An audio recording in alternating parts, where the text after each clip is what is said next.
Hello everyone, I'm D-Mind, the mind of one and all, and welcome back to another episode of an Octave higher. Damn, in the last episode, Frederic died. Why? I was supporting him. Maybe I wonder what happened if I actually chose to side Libertad. I don't know. Oh well, we'll see where it goes. But alright. I'm not in the mood anymore. Like seriously, that Frederic death here, I just don't even know how to react. I was just like, huh? I'm with Elise. I'm just like dots. Mrs. Howard greets me as soon as I enter the cafe. Good evening, Elise. Good evening, Mrs. Howard. I'm sorry I couldn't come to work yesterday. That's okay, dear. You let me know ahead of time yesterday. I appreciate that. Oh, look, we have a guest. Mrs. Howard leads me to tend to an aristocrat who just came in. I plod over to the piano. I pick a random piece from my repertoire and begin playing. Mrs. Howard's cafe is soon filled with the sound of music. Some patrons turn their heads in my direction. As I begin my performance, it's a normal occurrence, but today I'm more conscious of it. The way they observe my finger movement. Is there admiration or disdain in their eyes? Before I can discern the meaning behind their gazes, they look away, back to their dinners. Why should I worry anyway? I've been playing the piano here almost every night. I'm doing what I always do. I don't want to think about it. I don't want to think about anything. I've done enough thinking today, and it hasn't helped me a bit. I close my eyes to escape the worry, letting the music whisk me away and carry me to a world. Yet today that world is empty. There's only nothingness. Everything is black. I walk alone, naked and vulnerable, clad only in darkness. My bare feet sting as they step on the void. Then I hear voices. The lively chatter of people who are having their meals has transported me back to Mrs. Howard's cafe. Or perhaps I've never left. I keep playing the piano, but I find my eyes sweeping through the cafe, wandering from one guest to the next. My fingers move automatically along the piano keys as if I were a machine. Today is not a salon day, but so the establishment is just like any normal restaurant. However, because the people who frequent Howard's are also the people who are fond of the salon, impromptu discussions often take place. Two gentlemen seated not far from the piano are having such a discussion. Did you hear about the Dragoon operation last night? Yes, I have. Such a pity that it failed. Pity, yes. If only they had been able to capture Amadeus. Overture would be much safer. He sounds like Jisang. Let me try to change his voice. Amadeus, yes. That was a bigger tragedy though. The young lord's death? A terrible tragedy. He was only 22, wasn't he? There's still so much the young lord could have accomplished. He was young, but he was a very talented magician. Many people said he was arrogant, but you know, arrogance is one of the Lord's privileges if you ask me. Haha, talented he was. I remember watching his sorcerer match on Lord Godwin's birthday some years ago. Ah, when he faced Commander Wolf? That was a great match. Yes, it was more exciting than your typical professional sorcerer matches. It was. I miss the young Lord already, and I didn't even personally know him. How do you think Lord Godwin is feeling right now? What do you think? His only son's dead. He must be devastated. I'm surprised he chose not to cancel MM's presentation at Conservatoire d'Ouverture though. Amazing that he still wants to deliver the presentation himself even though his son just died. Really? You're talking about the presentation the day after tomorrow, right? I received an invitation for it. Did you? I'm jealous. The two men continued chatting through their meal. First talking about what MM is likely to announce at the Conservatoire, then moving on to other topics. I still can't get over Frederic's death. He's a main character. I chose to favorite him. Damn. After the last guests have left, I get ready to leave the cafe. I meet Mrs. Howard near the door. Thank you for the beautiful performance, Alice. I'm always happy to play the piano, Mrs. Howard. Mrs. Howard keeps a relaxed smile on her face most of the time, but now the smile fades and her smiling face changes into one of uneasiness. Alice, has something happened to you? Huh? No, nothing. Why do you ask? Well, I had that feeling while I was listening to you play. Did I make a mistake in my recital? No, not at all. It just sounded heavy. I'm sorry. I must have been distracted. I have a lot on my mind at the moment. Without breaking eye contact with me, the aristocratic woman heaves a short, barely audible sigh of relief. Her usual smile reappears on her face. Is that so? Well, it's fine then, but tell me if you have any problems, you hear? Yes, ma'am. Good night, Alice. Good night, Mrs. Howard.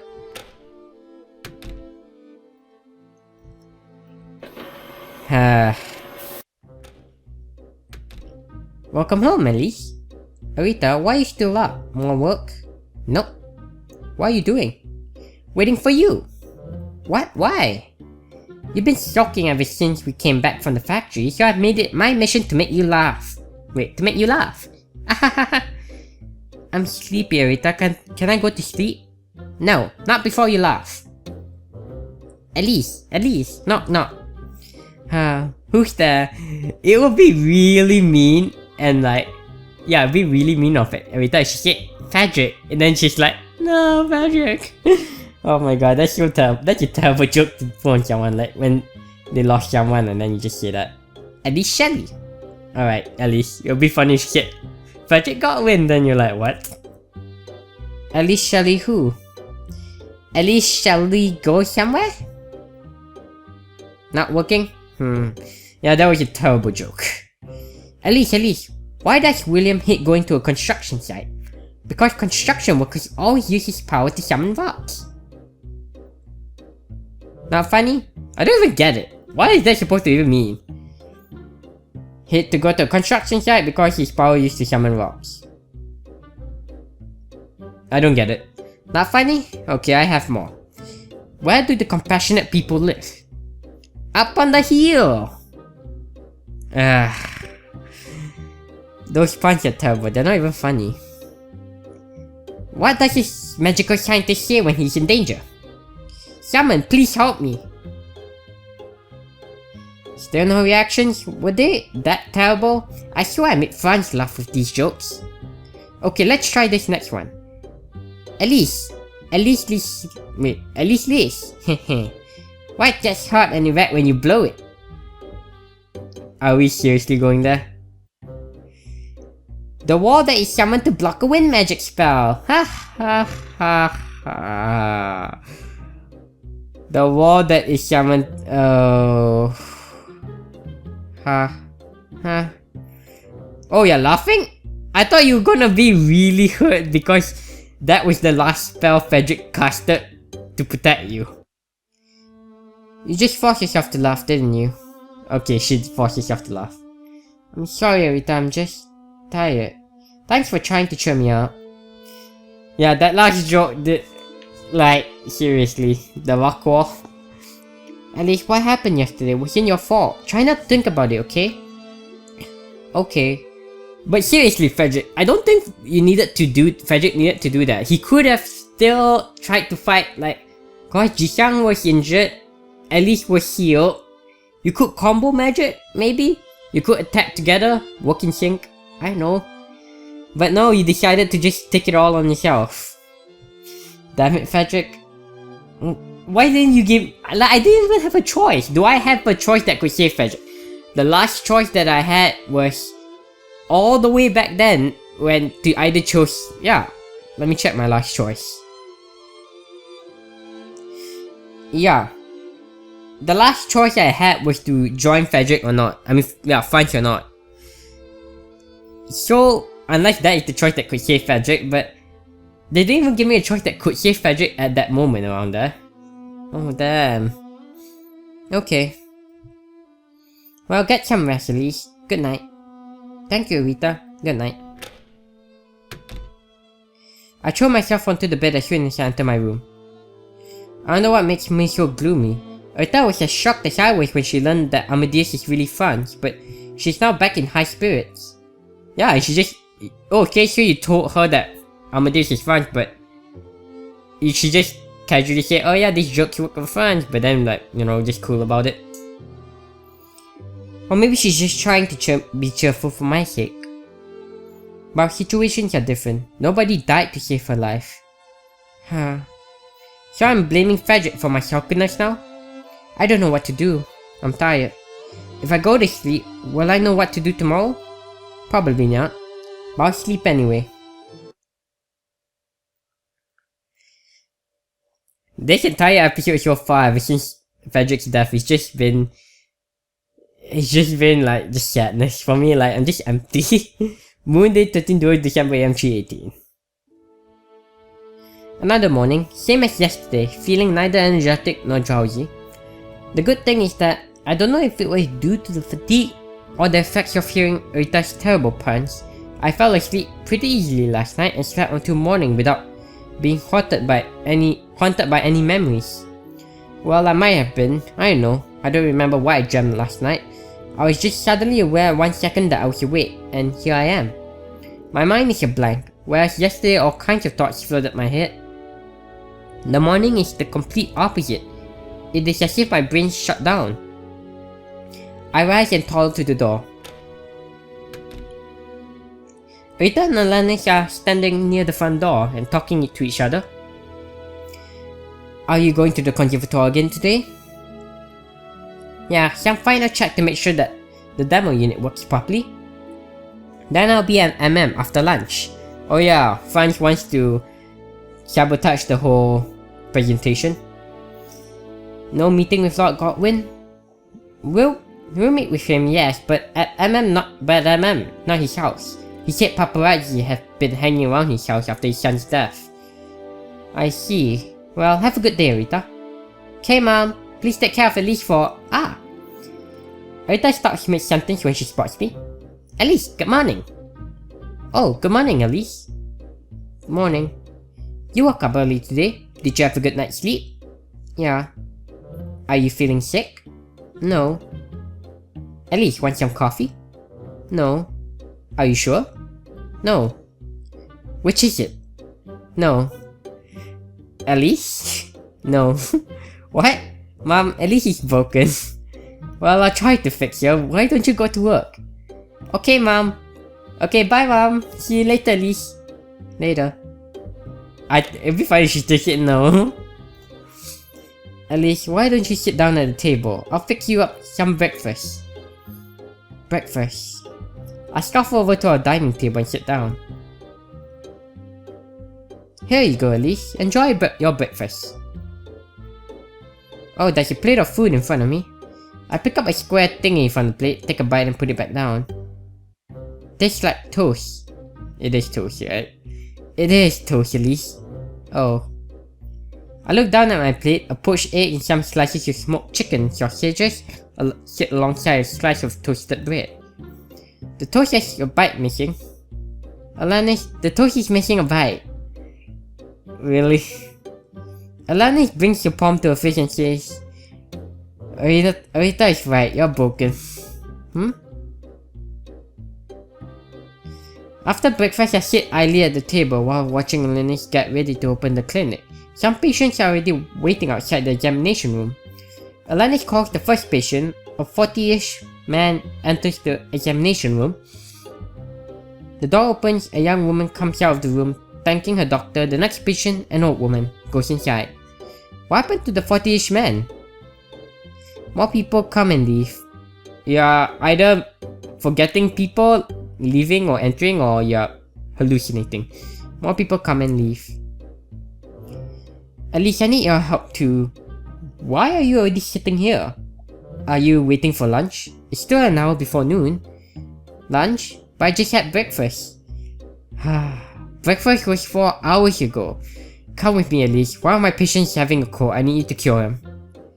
I get up and follow Alanis to her examination room. Inside the room, a middle-aged man is sitting on a chair, his head lowered. He coughs a few times. Elise.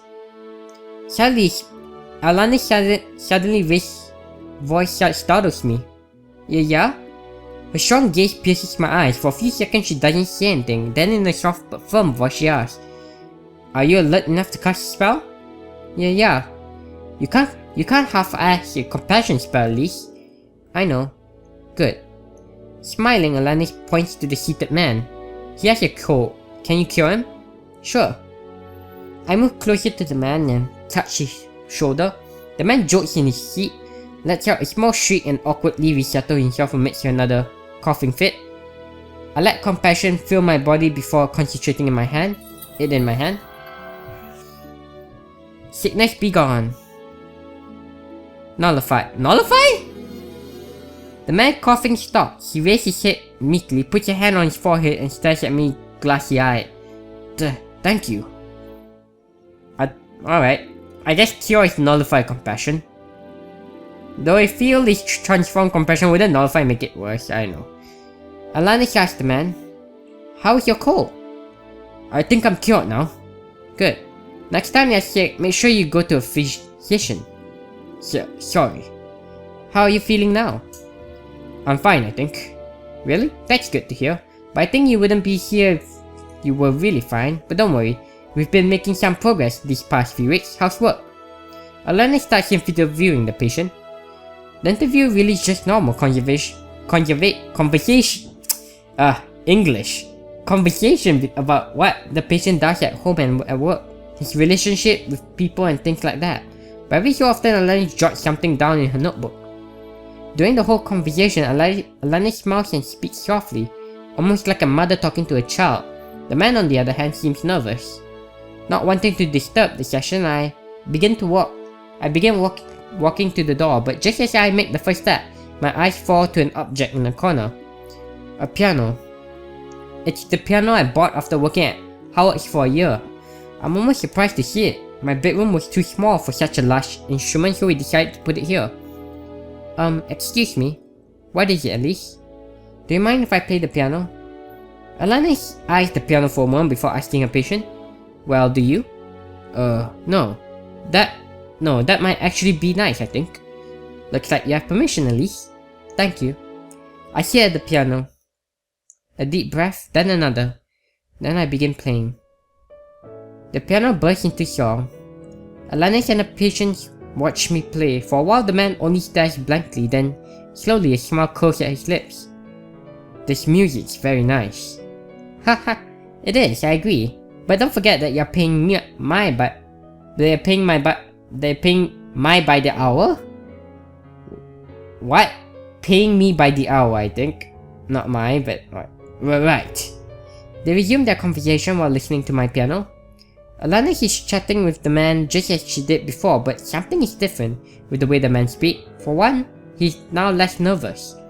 While previously Alanis had to keep asking questions to get the man to speak, now the man's words flow with ease. He seemed to have opened up to Alanis. When he finally gets up from his seat to leave, the patient stops to speak to me. "Thank you for playing the piano, young lady." I nod at him. With a smile, the man shyly smiles back and leaves. The next patient comes in. Before the session begins, Alanis asks her if she minds my being in the room and playing the piano. The patient says she doesn't mind, so I continue playing. I am still bummed out about Frederic, come on. Frederic.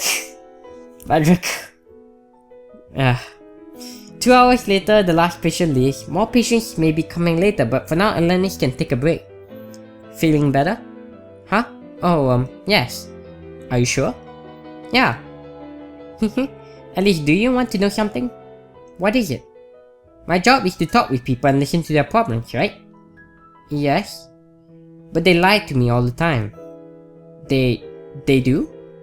"Yes." "Do you know what lie I hear almost every day?" "No." "I'm fine." Oh. "I'm fine" must be one of the biggest lies humanity has ever known. Well, I mean you're not 100% perfect, but you're fine enough to keep going. I may scratch myself. I may bruise myself, like maybe I fell down and bruised myself. I may not be in good condition, but I might be fine. I might still be fine. Yes, I'm fine, but not. Just saying I'm not terrible that you need to worry so much or whatever. You told that lie to me yesterday too, if I do recall, didn't you? Like Mrs. Howard, Alana's smile almost all the time. But she seems to carry many types of smile for many situations. The one she's wearing now looks to be a mix of sarcastic and caring. The man you cured was like that too. He said he was fine after his cold was cured, but the truth is that he wasn't. He might have been cured of his physical illness, but not of his mental illness. Mental illness can't be cured by magic. In fact, it can't be cured by anything or anyone except the patient himself. What I can do is give him a little push so he can find that cure. Today you help me give him that push. Huh? Your piano. Amazing, isn't it? How art can influence the human mind? Do you know what else is interesting? No. Alana's smiles change, and now carries an air of perplexity. These mental disorders, the thing I diagnose my patients with. Why do we call them a disorder or an illness? Why do we automatically assume they are wrong and we're right? Why are they labeled strange and their absence normal? Why not the other way around? Why don't we let them be as they are? Because you see, society has decided on a set of behaviors within which it can function normally. When a member of society doesn't behave within these norms, we consider that a problem. But what if these normalized behaviors turned out to be suboptimal? Like an individual, social groups can suffer from collective mental disorders. That includes us, the kingdom of Overture, and also the lands beyond. Like people saying I'm fine is an answer, but it's not usually true. Just like my patient, when society is sick, no amount of magic will heal it. They have to work out the solution for themselves. But remember, Elise, we can always give it a little push to help it along. Maybe someday it will find a cure for itself. Find a cure for itself? Perhaps sensing my disquietude, Alana gives me a warm-hearted smile. You haven't eaten lunch, have you? Want me to cook you something? No need, I think I'll eat today. I'll eat out today. Good, after being cooped up in your room all day yesterday, I imagine the outside air would be good for you. I leave the house and take the omnibus to the city. Unlike most other places which have gone noticeably uncrowded ever since Libertad began assaulting random people on the streets, this city street is still as busy as ever. Pedestrians bustle about between rows of shops, restaurants, company offices, and various other business places. There is noise everywhere, but not unpleasant noise. It's the noise of city life, of people carrying on. Is Libertad gonna disrupt this place? This area is considered the main business district. If you open a map of Overture, you'll find this street almost exactly at the center of the map. Somewhere around here is MM's R&D center where Uta goes to work. I stroll along the street, looking for someplace nice to have lunch.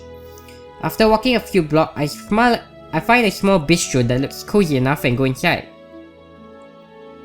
As I have my lunch, I'm reminded of the time when I was trudging through these same streets, tormented by hunger, looking unsuccessfully for an eating place which my proletariat wallet could afford. Now I'm eating in a bistro in the busiest part of Overture. I guess Franz is right, I am no longer poor. With my hunger gone, I leave the bistro and not knowing what else to do, as there's still some time before I have to leave for Howard's, take a walk around the city center. Unfortunately, once you've lived in the city for a few years, there's really not much left to see. Maybe I'll go somewhere else.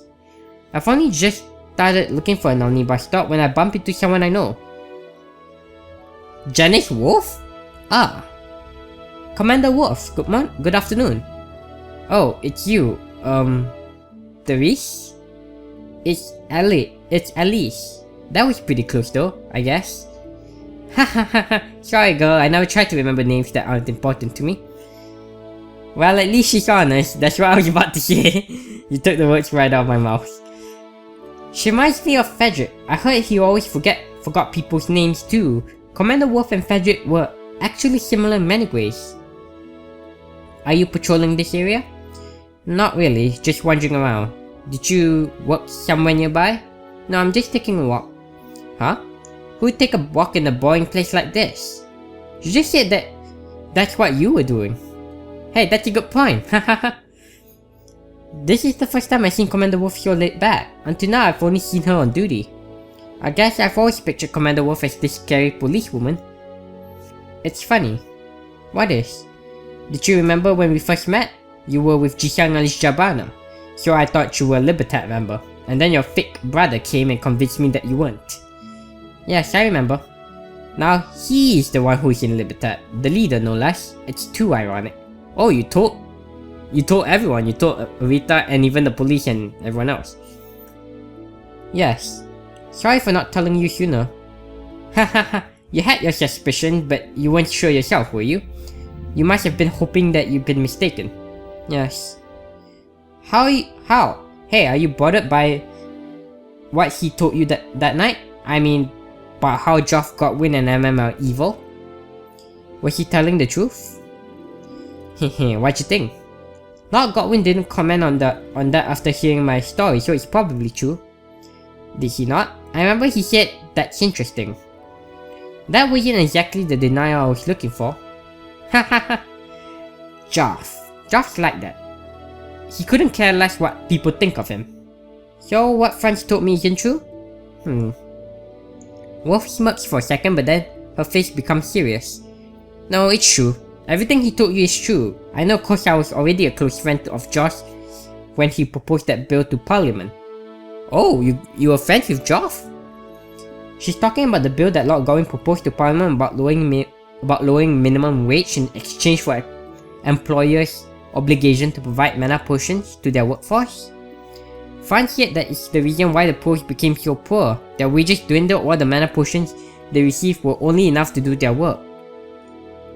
But before that, if their wages stayed the same, but they don't receive a mana potion, they had to buy their own mana potion. So how could they afford the mana potions to do their work, right? But whether or not Josh's proposal was evil is open to interpretation, I guess. What I can tell you is that the bill was proposed to solve a real problem. A real problem? Why do you think mana potions are so darn expensive? Because they are imported from overseas?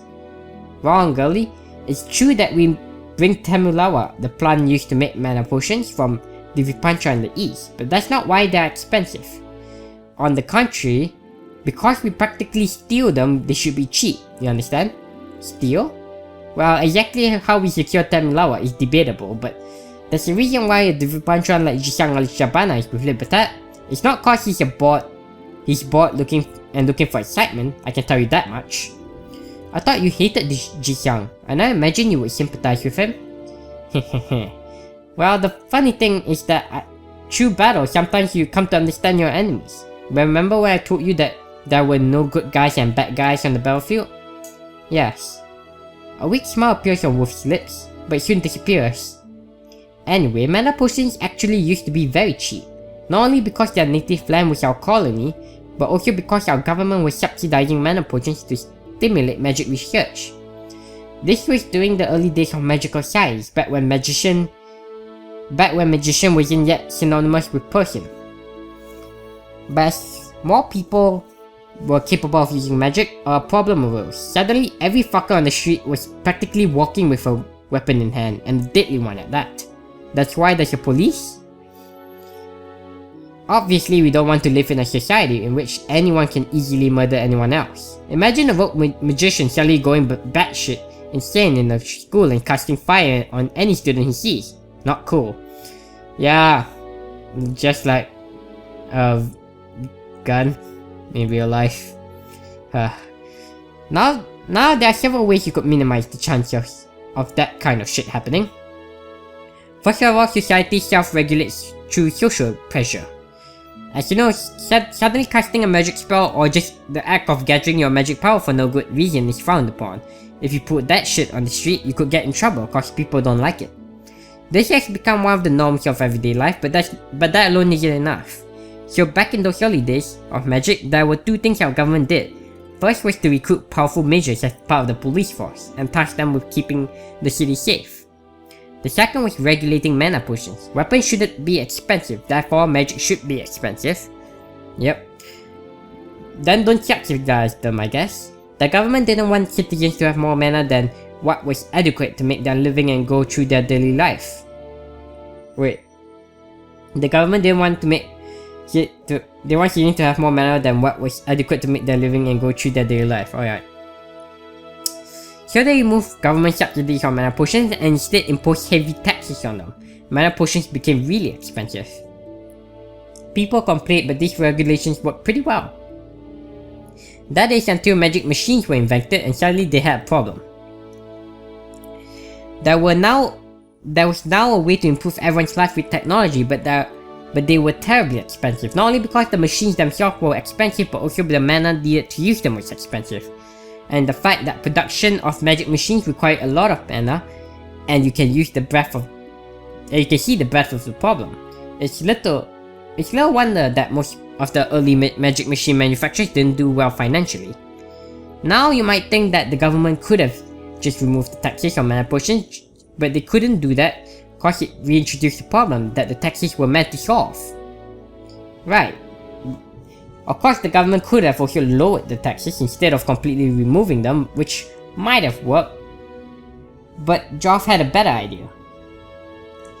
He thought the problem could be solved if people didn't have to buy mana potions themselves. Instead, they get their potions from their employers. Or maybe you regulate, like, for like the workforce, like the factory, you give them like you sell them to it at a reasonable price, where if they want any more mana potions, then you charge the heavy taxes on them. Oh well. Anyway, I think this is a good place to end it, so leave a like, comment and subscribe, and follow me on Twitter at DMindGaming if you've enjoyed, and I hope to see you again in the next episode.